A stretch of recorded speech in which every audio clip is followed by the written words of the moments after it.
ገበያ የብዙዎች ሰላም ጤና ይስጥልኝ ውድና የተከበራችሁ የማርቲ ገበያ ቤተሰቦች ዛሬ ስለ BYD መኪና እናወራለን። BYD ሴጉል የኤሌክትሪክ መኪና እንግዲህ ከ2023 ጀምሮ በአለም ገበያ አንደኛውን ቦታ ይዞ እየመራ የሚገኝ የኤሌክትሪክ መኪና ነው። በዚህ መኪና ዙሪያ የተወሰነ የምናቀው ልናካፍላችሁ ወስነናል።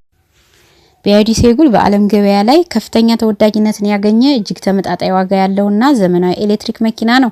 ይህ መኪና በተለይ ለከተማ ትራፊክና ለዕለት ተዕለት ጉዞ እጅግ ምቹ ሆኖ የተሰራ ነው። ስለ BYD ሴጉል ማወቅ ያለብን መረጃዎች አሉ። እነዚህ መረጃዎች በቅደም ተከተል በሚቀጥለው ቪዲዮ ይዘን መተናል። አብራችሁን ቆዩ። ውጫዊ ገጽታና ዲዛይኑ የላምቦርጊኒ ስታይል የፊት መብራቶቹ የተሰሩት በቀድሞው የአውዲ ዲዛይነሮች ሲሆን መኪናው ላይ ትንሽ ላምቦርጊኒ የሚመስል ጠንካራ ማራኪ ገጽታ ሰጥተውታል። መደበኛ ቁልፍ የለውም። ይልቁንም በካርድ ወይም በስልክዎ የመኪናውን የጎን መስታወት በመንካት መክፈትና መቆለፍ ይችላሉ። መኪናው ሁለት አይነት መጠን አለው። የመጀመሪያው ስሪት 3.78 ሜትር ሲሆን አዲሱ የተሻሻለው ስሪት ግን ረዘም ተደርጎ 4.20 ሜትር የተሰራ በመሆኑ የውስጥ ክፍሉ በጣም ሰፊ ነው።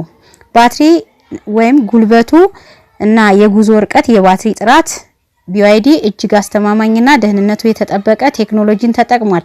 የጉዞ ርቀት እንደ ባትሪው መጠን መኪናው በሙሉ ቻርጅ ከ305 ኪሎ ሜትር እስከ 505 ኪሎ ሜትር እንደ መለክ መጓዝ ይችላል። በገሃዱ ዓለም ግን በአማካይ ከ300 እስከ 410 ኪሎ ሜትር ያለምንም ስጋት ይጓዛል። ሞተርና ፍጥነቱን ስንመለከት 74 የፈረስ ጉልበት ወይም 127 ፈረስ ጉልበት ያላቸው አማራጮች አሉት። በከተማ ውስጥ ፈጣንና ቀልጣፋ ሲሆን ለሃይዌይ ፈጣን መንገድ ማለት ነው ጉዞም የአዲሱ 127 ፈረስ ጉልበት ያለው ስሪት ይመረጣል። ቻርጅ መደበኛ የዲሲ ፋስት ቻርጅ በመጠቀም ከ30% እስከ 80% ለማድረስ ከ30 እስከ 40 ደቂቃ ብቻ ይፈጅበታል። የውስጥ ክፍል እና ቴክኖሎጂ ተዘዋዋሪ ስክሪን በመኪናው መሃል ላይ ያለው ትልቅ የንክኪ ስክሪን እንደ ፍላጎቶ ወደ ጎን ወይም ወደ ላይ እና ታች እንደሚፈልጉት አድርገው መጠቀም ይችላሉ። የመቀመጫ ብዛት መኪናው በጥንቃቄ የተሰራ የአራት ሰው መቀመጫ ብቻ ነው ያለው። ማከፋፈያ የላቸውም። እንዲሁም መሪው ወደ ፊትና ወደ ኋላ አይሳብም። ወደ ላይና ወደ ታች ብቻ ነው የሚንቀሳቀሰው። ሌላው ከመኪናው ባትሪ ላይ የቤት እቃዎች እንደ ላፕቶፕ ስፒከር ሰክተው መጠቀም የሚያስችል ሲስተም አለው። በአጠቃላይ BYD ሴጉል ለከተማ ኑሮ እጅግ ቆጣቢ፣ ዘመናዊና አስተማማኝ የኤሌክትሪክ መኪና ነው። በኢትዮጵያ ገበያ የአዲሱ የBYD ሴጉል የመኪና ዋጋ እንደ ማምረቻ ዘመኑ ወይም ዓመተ ምህረቱ ማለት ነው እንደ ባትሪው አቅም የጉዞ ርቀትና እንደ መኪናው ሁኔታ አዲስ ወይም ያገለገለ ይለያያል። በአሁኑ ወቅት በአዲስ አበባ የመኪና ገበያ ላይ ያለው አማካይ የዋጋ ዝርዝር የሚከተለውን ይመስላል። አዲስ 00 መኪና ከ3 ሚሊዮን 600 ሺህ ብር እስከ 4 ሚሊዮን 100 ሺህ ብር፣ የሀገር ውስጥ ወይም ከውጭ የመጣ ያገለገለ ደግሞ ከ3 ሚሊዮን ብር እስከ 3 ሚሊዮን 500 ሺህ ብር ድረስ እየተሸጠ ይገኛል። ሌላው ይህ መኪና በከተማችን አዲስ አበባ በባንክ ብድር እየተሸጠ ይገኛል። አንዳንድ የመኪና አስመጪዎችና ደላሎች ከ50% በላይ የባንክ ብድር ያመቻቻሉ። ለቅድመ ክፍያ አድቫንስ ፔመንት ከ2 ሚሊዮን 100 ሺህ ብር እስከ 2 ሚሊዮን 600 ሺህ ብር በመክፈል መኪናውን መረከብ ይቻላል።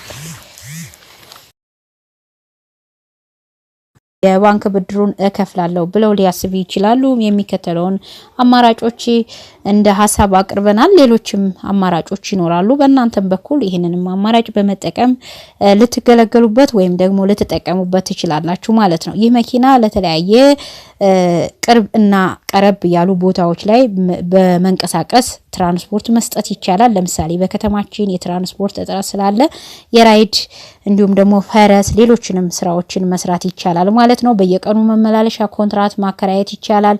የትምህርት ቤት የተለያዩ ተማሪዎችን በወር በመያዝ መስራት ይቻላል። የተለያየ አማራጮችን መውሰድ ይቻላል።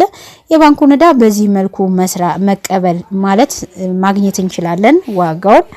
እንዲሁም ደግሞ ለራሳችን ለመንቀሳቀሻ በሚሆን መልኩ መንቀሳቀስ እንችላለን ማለት ነው። እንግዲህ BYD ከማቀው የተወሰነውን ስለ BYD ነግሬያችኋለሁ። እናንተ የምታውቁት ነገር ካለ በኮሜንት ቦታው ላይ በማርቲ ገበያ በተገለጸው ላይ ደግሞ እናንተ የምታውቁትን እዚህ አሁን ላይ እየተጠቀማችሁበት ኢትዮጵያ ውስጥ ላላችሁ ሰዎች BYD ሴጉልን የሚመለከት መረጃ ሰዎች አያውቁትም ሊጠቅማቸው ይችላል የምትሉትን በኮሜንት ቦታው ላይ ማስቀመጥ ትችላላችሁ። እንዲሁም ደግሞ ሌላ መኪና እስኪ ስለ መኪና አስተያየት እንደዚህ ይቅረብልን የምትሉት ስለ ኤሌክትሪክ መኪና ይሆን ስለ ነዳጅ መኪና ስለ አዲስ ስለሚገቡ መኪናዎች ሊሆን ይችላሉ ይሄ መኪና ይሰራልን የምትሉት ካለ እንደዚሁ መረጃውን ላደርሳችሁ ወዳለሁኝ።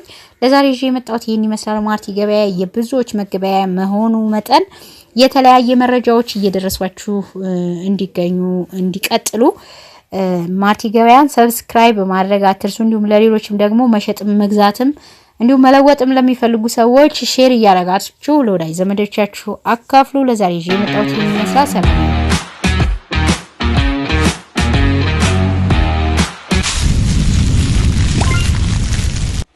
ማርቲ ገበያ የብዙዎች መገበያ